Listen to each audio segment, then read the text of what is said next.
I'm Shannon. I still remember the moment when my world shattered. It was my mother's 68th birthday party, a grand gathering filled with relatives. The room was buzzing with laughter and chatter, but all I could focus on was the growing tension in the air. My cousin, Lily, stood up. She was 37, an art restorer in Boston, with a quiet determination that always set her apart. She raised her glass and said, "Auntie, there's something I've waited 36 years to tell you." In an instant, the room fell silent. My mother's face paled, and I felt a chill run down my spine. Just then, a woman I'd never seen before walked in. She was in her early 50s, with short gray hair and a simple brown dress. She carried a small wooden box and placed it on the table beside the birthday cake. "My name is Elise," she said, her voice steady. "I've been waiting a long time to tell you the truth." As I sat there, frozen in my chair, I couldn't help but think back to all the years of feeling like an outsider in my own family.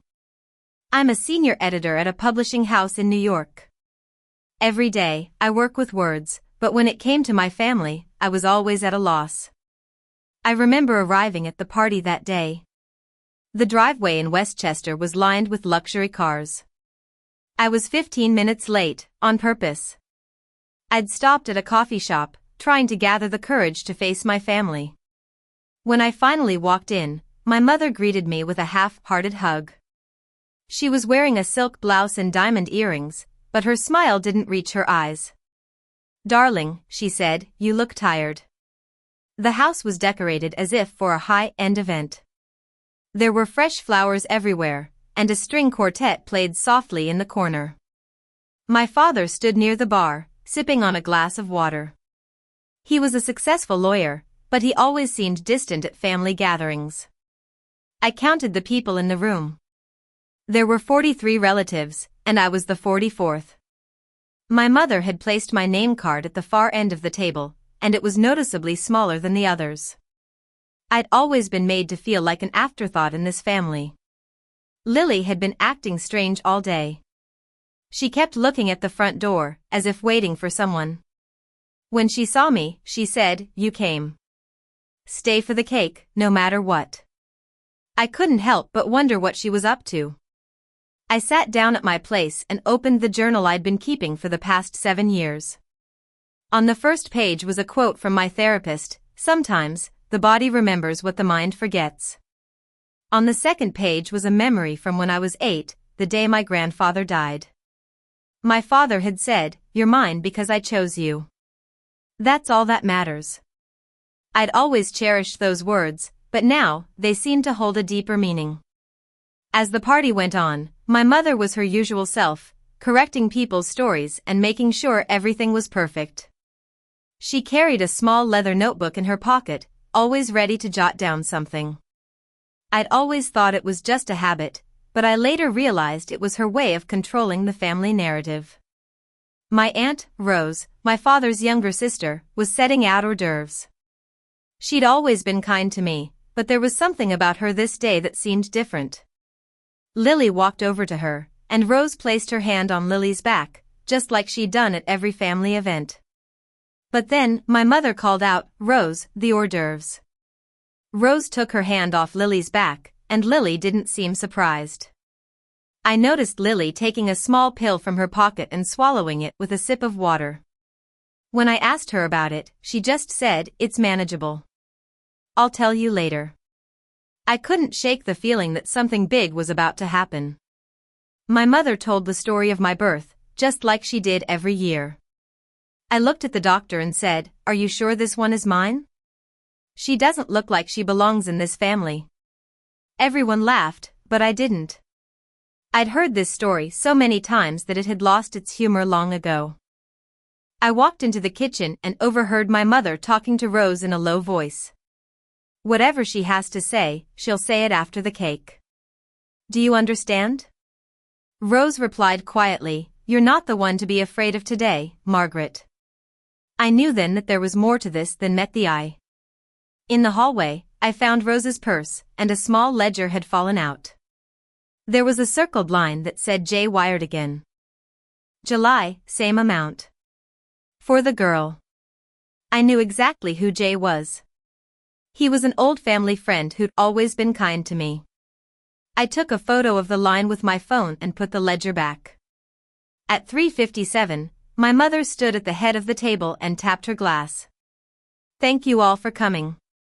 This family is everything to me," she said. But as she spoke, I noticed my father's hand slip off her back.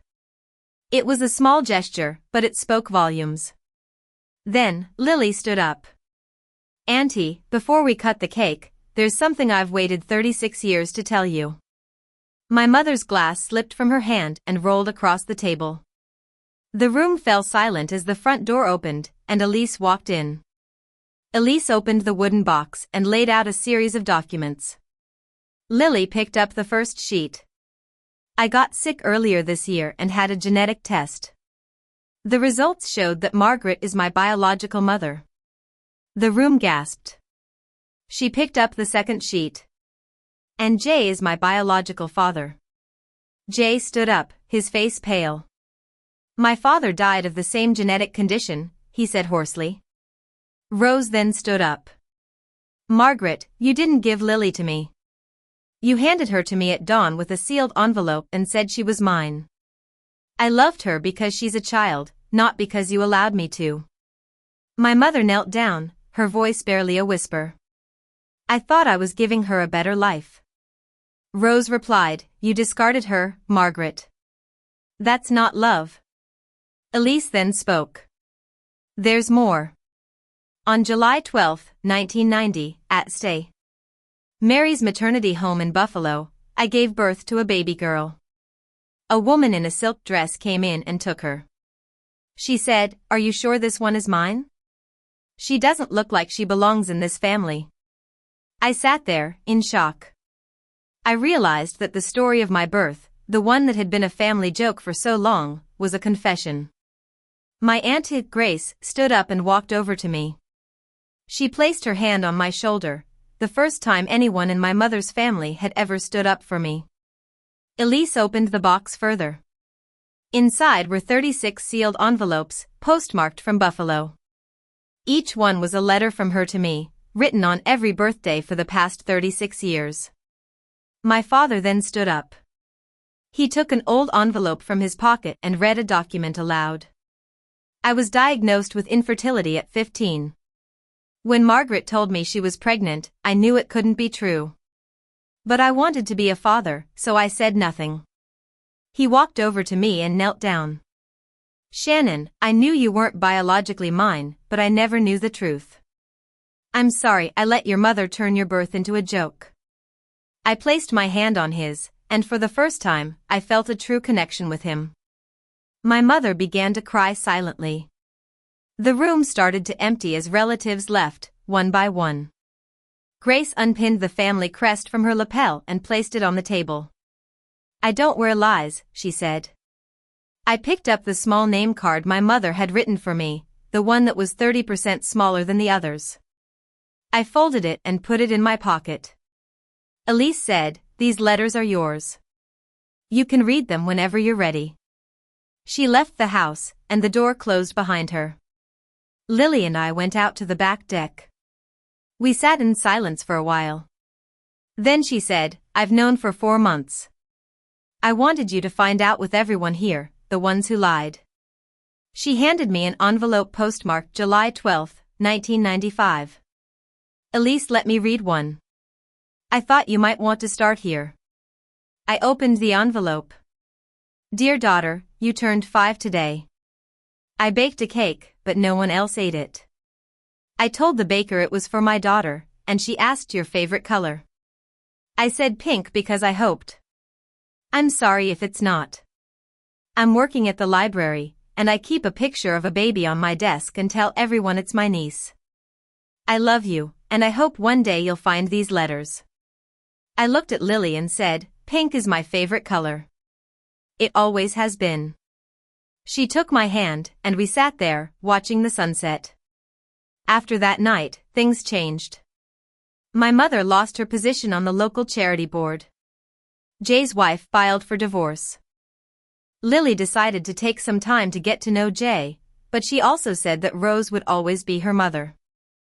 My father changed the trust to my birth name, and he showed me a safe where he'd kept the original adoption documents and a letter for me. I cried when I read it. I met Elise at a diner in Westchester. She told me about the day I was born, the pain, and the love she'd felt for me all these years. We agreed to meet again, and I knew that a new chapter in my life had begun. I still have the 3 pieces of the blue ceramic plate that my mother dropped that night. I keep them on a shelf in my apartment in New York, a reminder of the brokenness and the healing that followed. And every year on my birthday, I'll read one of Elise's letters, a connection to the mother who never stopped loving me.